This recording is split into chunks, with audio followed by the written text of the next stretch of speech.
सहारनपुर में हिंसा के बाद तनाव है। कैसे खत्म होगा ये तनाव? कैसे दोनों समुदायों के लोग आगे आकर खत्म करेंगे इस नफरत को? कैसे फिर से वही भाईचारा बन पाएगा? इन तमाम चीजों पर बातचीत करने के लिए हमारे साथ सहारनपुर के शहर काजी नदीम साहब मौजूद हैं।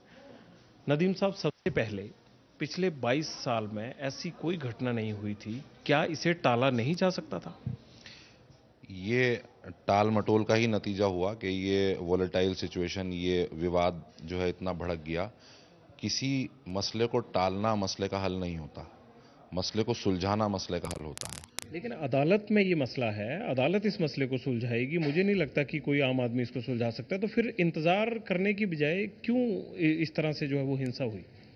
इसलिए हुई कि अदालत में कोई केस, कोई विवाद पेंडिंग है और अदालत ने उस विवाद को अभी तक तय नहीं किया है। ज़िले के प्रशासन ने किसी भी निर्माण के लिए रोक लगाई हुई है और उस रोक के बावजूद, कोई नक्शा पास न होने के बावजूद जब अवैध निर्माण करने की एक पक्ष कोशिश करेगा तो उससे झगड़ा होने के चांसेस थे और वो हुआ। काजी साहब, झगड़ा क्या है? 3400 स्क्वायर फीट जगह है, 3400 स्क्वायर यार्ड जगह है, उसमें से 3600 स्क्वायर फीट की एक धार्मिक स्थल का झगड़ा है जी। और जो मुझे समझ में आ पाया है आपके सारे कागज देखने के बाद कि ये झगड़ा, चाहे आपका दूसरा पक्ष है, कसूर उनका भी नहीं लगता। मुझे क्यों नहीं लगता मैं बताता हूँ। 1948-49 के जो कागज आपने हमें दिखाए हैं, उसमें जिस शख्स ने जमीन बेची है उसी ने वो बैनामे में वो जमीन भी उनके नाम लिख दी। खरीदार तो 16 साल से हैं। जिसने 48-49 में बैनामे में ये जमीन उनको दे दी, अब उनको नहीं पता कि किस हिस्से में क्या था। मेरे हिसाब से 3600 स्क्वायर फीट जगह के लिए अरबों रुपए का नुकसान कर देना, पूरे सहारनपुर में कर्फ्यू लगना, ये मेरे ख्याल सहारनपुर के आवाम के लिए सही नहीं है।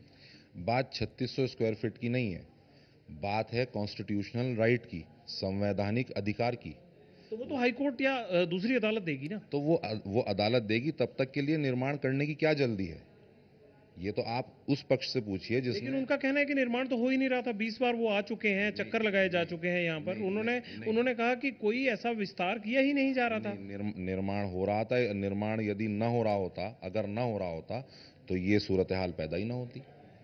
निर्माण तो हो रहा। खुद कहा कि पुलिस और प्रशासन, जिस तरह से आपने कहा कि उनकी बात पर यकीन रखना चाहिए, तो ये विकल्प आपके लिए भी था। पुलिस और प्रशासन, आपके पुलिस स्टेशन जहां कल एक समुदाय ने गुरुद्वारे की तरफ बढ़े, जो उन्होंने वहां पर एक सभा रखी थी, वो पुलिस स्टेशन के बगल में रखी थी। क्या आपको पुलिस प्रशासन पर एतबार नहीं था जो खुद लोग आगे बढ़ गए?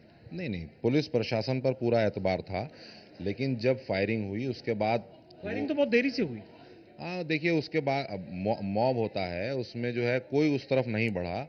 लेकिन अगर कोई मॉब है तो उसको प्रशासन कंट्रोल करता है। हमने भी उसका, प्रशासन का पूरा सहयोग दिया उसको कंट्रोल करने के लिए। चाहे समुदाय कोई भी हो, लेकिन उसके लोगों को, जो सियासी लोग हैं, उनको बीच में इस तरह से दखल नहीं देना चाहिए ताकि जो स्थिति ज़्यादा ज्वलनशील हो जाए और उसके बाद उस पर नियंत्रण ही ना रहे।